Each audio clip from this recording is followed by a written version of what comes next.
मेघनाथଙ୍କ ମୃତ୍ୟୁ ପରେ ତାଙ୍କର ପତ୍ନୀ ସୁଲୋଚନାଙ୍କ ସହିତ କ'ଣ ଘଟିଥିଲା? ସ୍ୱାମୀଙ୍କ ମୃତ୍ୟୁ ପରେ ସତୀ ସୁଲୋଚନାଙ୍କ ସହିତ କ'ଣ ଘଟିଥିଲା? ଚାଲନ୍ତୁ ଆରମ୍ଭ କରିବା ରାମାୟଣର ସେହି ଅଧ୍ୟାୟ ବିଷୟରେ। ପ୍ରିୟ ବନ୍ଧୁଗଣ, ରାମାୟଣର ଯେକୌଣସି ଅଧ୍ୟାୟ ଆପଣମାନେ ଶୁଣୁଛନ୍ତି ତାକୁ ସମ୍ପୂର୍ଣ୍ଣ ରୂପେ ଶୁଣନ୍ତୁ, କାରଣ ପୌରାଣିକ କଥାର ଅଧା ଅଧୁରା ଜ୍ଞାନ ବିଷ ସମାନ ହୋଇଥାଏ। ବନ୍ଧୁଗଣ, ସୁଲୋଚନା ବାସୁକୀନାଗଙ୍କ କନ୍ୟା ଓ ଲଙ୍କାର ରାଜା ରାବଣଙ୍କର ପୁତ୍ର ମେଘନାଥଙ୍କର ପତ୍ନୀ ଥିଲେ। ଲକ୍ଷ୍ମଣଙ୍କ ସହ ଏକ ଭୟଙ୍କର ଯୁଦ୍ଧରେ ମେଘନାଥଙ୍କର ହତ୍ୟା ଘଟିଥିଲା।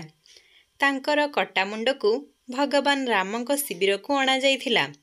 ସ୍ୱାମୀଙ୍କ ମୃତ୍ୟୁ ଖବର ପାଇ ସୁଲୋଚନା ତାଙ୍କ ଶ୍ୱଶୁର ରାବଣଙ୍କୁ ରାମଙ୍କ ପାଖକୁ ଯାଇ ତାଙ୍କ ସ୍ୱାମୀଙ୍କର ମୁଣ୍ଡ ଆଣିବା ପାଇଁ ଅନୁରୋଧ କରିଥିଲେ। କିନ୍ତୁ ରାବଣ ଏଥିପାଇଁ ପ୍ରସ୍ତୁତ ନଥିଲେ। ସେ ସୁଲୋଚନାକୁ କହିଲେ ଯେ ନିଜେ ରାମଙ୍କ ପାଖକୁ ଯିବେ ଓ ମେଘନାଥଙ୍କ ମୁଣ୍ଡ ଆଣିବେ, କାରଣ ରାମ ପୁରୁଷୋତ୍ତମ, ସେଥିପାଇଁ ତାଙ୍କ ପାଖକୁ ଯିବାରେ ତୁମର କୌଣସି ପ୍ରକାରର ଭୟ ରହିବ ନାହିଁ। ଯେତେବେଳେ ଲକ୍ଷ୍ମଣ ରାବଣର ପରାକ୍ରମୀ ପୁତ୍ର ମେଘନାଥଙ୍କୁ ବଧ କରିବାର ପ୍ରତିଜ୍ଞା ନେଇ ଯୁଦ୍ଧକ୍ଷେତ୍ରକୁ ଯିବା ପାଇଁ ନିଜକୁ ଉପସ୍ଥାପନ କଲେ, ସେତେବେଳେ ପ୍ରଭୁ ରାମ ତାଙ୍କୁ କହିଲେ, ଲକ୍ଷ୍ମଣ, ତୁମେ ଯୁଦ୍ଧକ୍ଷେତ୍ରକୁ ଯାଅ।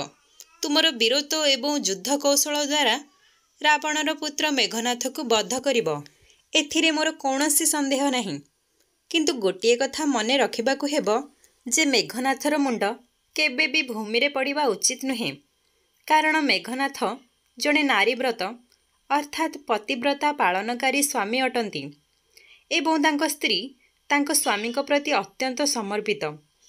ଯଦି ଏଥିରେ ପବିତ୍ର ମହିଳାଙ୍କ ସ୍ୱାମୀଙ୍କର ମୁଣ୍ଡ ଭୂମିରେ ପଡ଼ିଯାଏ, ତେବେ ଆମର ସମଗ୍ର ସେନା ଧ୍ୱଂସ ହୋଇଯିବ ଏବଂ ଆମକୁ ଯୁଦ୍ଧ ବିଜୟର ସମ୍ପୂର୍ଣ୍ଣ ଆଶା ଛାଡ଼ିବାକୁ ପଡ଼ିବ। ଲକ୍ଷ୍ମଣ ତାଙ୍କ ସେନାବାହିନୀଙ୍କ ସହିତ ବାହାରକୁ ବାହାରିଲେ। ଯୁଦ୍ଧକ୍ଷେତ୍ରରେ ସେ ନିଜର ତୀର ସାହାଯ୍ୟରେ ମେଘନାଥର ମୁଣ୍ଡ କାଟିଦେଲେ, କିନ୍ତୁ ତାଙ୍କୁ ଭୂମିରେ ପଡ଼ିବାକୁ ଦେଲେ ନାହିଁ। ହନୁମାନ ସେହି ମୁଣ୍ଡକୁ ଆଣି ରଘୁନନ୍ଦନଙ୍କୁ ଦେଇଦେଲେ। ମେଘନାଥଙ୍କର ଡାହାଣ ହାତ ଆକାଶରେ ଉଡ଼ି ଉଡ଼ି ତାଙ୍କ ପତ୍ନୀ ସୁଲୋଚନାଙ୍କ ପାଖରେ ଯାଇ ପହଞ୍ଚିଛି। ସୁଲୋଚନା ଆଶ୍ଚର୍ଯ୍ୟ ହୋଇଗଲେ। ପର ମୁହୂର୍ତ୍ତରେ ସେ ଅତ୍ୟନ୍ତ ଦୁଃଖିତ ହୋଇ କାନ୍ଦିବାକୁ ଲାଗିଲେ, କିନ୍ତୁ ସେ ସେହି ହାତକୁ ଛୁଇଁଲେ ନାହିଁ। ସେ ଭାବିଲେ, ହୁଏତ ଏ ହାତଟି ଅନ୍ୟ କାହାର। ଏପରି ଅବସ୍ଥାରେ ଅନ୍ୟ ପୁରୁଷର ସ୍ପର୍ଶର ଦୋଷ ମୋ ଉପରେ ଲାଗିବ। ନିଷ୍ପତ୍ତି ନେବା ପାଇଁ ସେ ବାହୁକୁ କହିଲେ, ଯଦି ତୁମେ ମୋ ସ୍ୱାମୀଙ୍କର ବାହୁ, ତେବେ ମୋ ସ୍ୱାମୀଙ୍କ ପ୍ରତି ମୋର ଭକ୍ତିର ଶକ୍ତି ସହିତ ଯୁଦ୍ଧର ସମ୍ପୂର୍ଣ୍ଣ କାହାଣୀ ଲେଖ।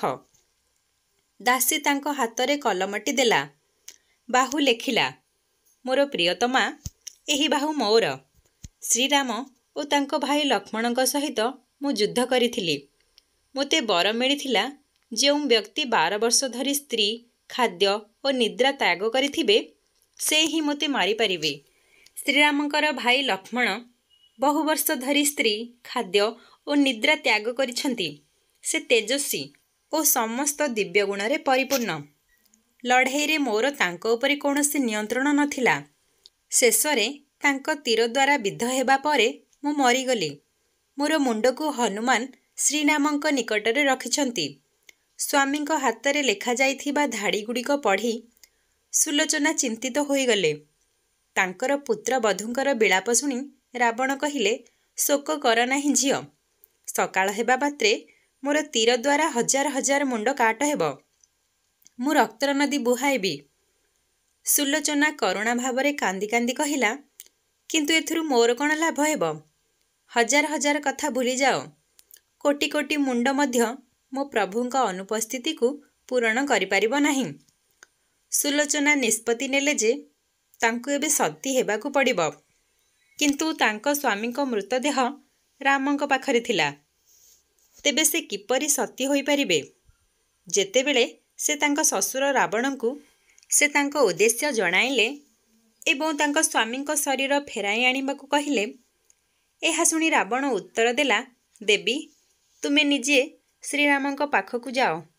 ତୁମ ସ୍ୱାମୀଙ୍କ ଶରୀର ଫେରାଇ ଆଣ। ତୁମେ ଏପରି ସ୍ଥାନକୁ ଯିବାକୁ ଭୟ କର ନାହିଁ, ଯେଉଁଠାରେ ବ୍ରହ୍ମଚାରୀ ହନୁମାନ, ଆତ୍ମନିୟନ୍ତ୍ରିତ ଲକ୍ଷ୍ମଣ ଓ ପ୍ରଭୁ ଶ୍ରୀରାମ ଅଛନ୍ତି। ମୁଁ ନିଶ୍ଚିତ ଯେ ତୁମେ ଏହି ପୁରୁଷୋତ୍ତମ ମାନଙ୍କ ପାଖରୁ କେବେ ବି ନିରାଶ ହେବ ନାହିଁ। ଯେତେବେଳେ ସୁଲୋଚନା ଯାଇ ଶ୍ରୀରାମଙ୍କ ତମ୍ବୁ ନିକଟରେ ପହଞ୍ଚିଲେ, ସୁଲୋଚନାଙ୍କର ଆଗମନର ଖବର ପାଇ ଶ୍ରୀରାମ ଠିଆ ହେଲେ ଏବଂ ନିଜେ ସୁଲୋଚନାଙ୍କ ପାଖକୁ ଚାଲି ଆସିଲେ ଏବଂ କହିଲେ, ଦେବୀ, ତୁମ ସ୍ୱାମୀ ବିଶ୍ୱର ସବୁଠାରୁ ମହାନ ଓ ଶକ୍ତିଶାଳୀ ଯୋଦ୍ଧା ଥିଲେ। ତାଙ୍କ ପାଖରେ ଅନେକ ଭଲ ଗୁଣ ଥିଲା, କିନ୍ତୁ ଭାଗ୍ୟରେ ଯାହା ଲେଖାଯାଇଛି ତାକୁ କିଏ ବଦଳାଇ ପାରିବ? ଆଜି ତୁମକୁ ଏପରି ଦେଖି ମୋର ହୃଦୟ କଷ୍ଟ ପାଉଛି। ସୁଲୋଚନା ଭଗବାନଙ୍କୁ ପ୍ରଶଂସା କରିବା ଆରମ୍ଭ କଲେ। ଶ୍ରୀରାମ ତାଙ୍କୁ ବାଧା ଦେଇ କହିଲେ, ଦେବୀ, ମୋତେ ଲଜ୍ଜିତ କର ନାହିଁ। ଜଣେ ସମର୍ପିତା ପତ୍ନୀଙ୍କର ଗୌରବ ଅପାର, ତାଙ୍କର ଶକ୍ତି ତୁଳନା ବାହାରେ।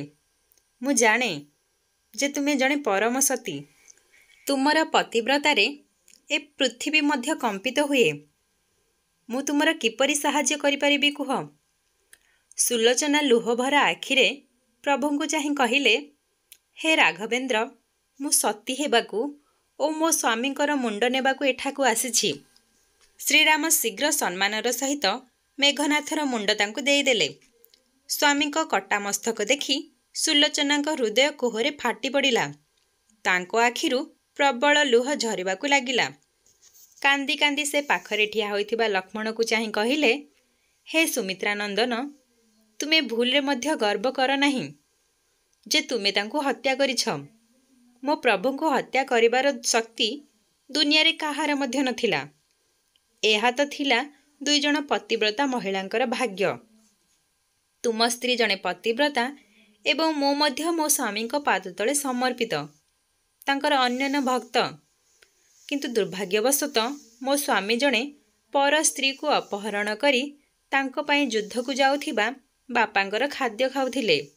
ଏହି କାରଣରୁ ମୋ ଜୀବନର ସମ୍ପତ୍ତି ଅନ୍ୟ ଦୁନିଆକୁ ଚାଲିଗଲେ।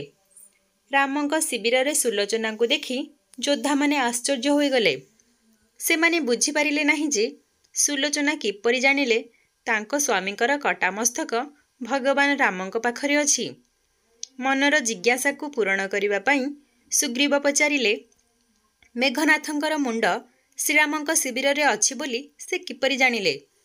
ସୁଲୋଚନା ସ୍ପଷ୍ଟ ଭାବରେ କହିଲେ, ମୋ ସ୍ୱାମୀଙ୍କ ବାହୁ ଯୁଦ୍ଧକ୍ଷେତ୍ରରୁ ଉଡ଼ି ଉଡ଼ି ମୋ ପାଖକୁ ଆସିଥିଲା। ସେ ଏହା ଲେଖି ମୋତେ କହିଲେ ଯେ ମୋର ମସ୍ତକ ପ୍ରଭୁ ଶ୍ରୀକୃଷ୍ଣଙ୍କ ପାଖରେ ଅଛି।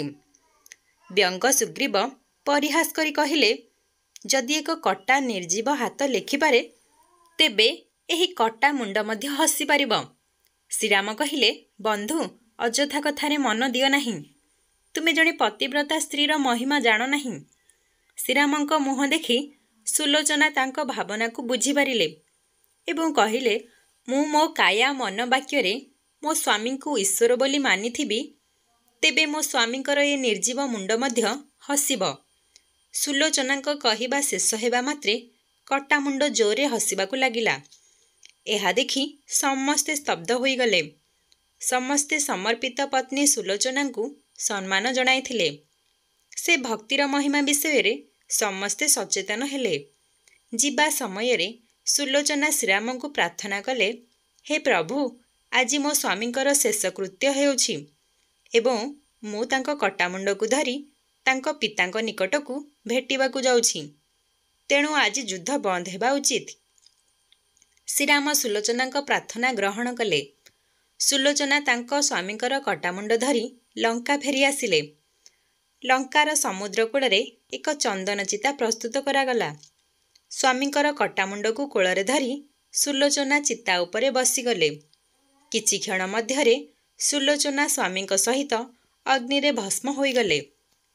ବନ୍ଧୁଗଣ, ଭିଡ଼ିଓଟିକୁ ଏହିଠାରେ ଶେଷ କରୁଛି। ଭିଡ଼ିଓଟି ଭଲ ଲାଗିଲେ କମେଣ୍ଟରେ ଜୟ ଶ୍ରୀରାମ ଲେଖିଦିଅନ୍ତୁ।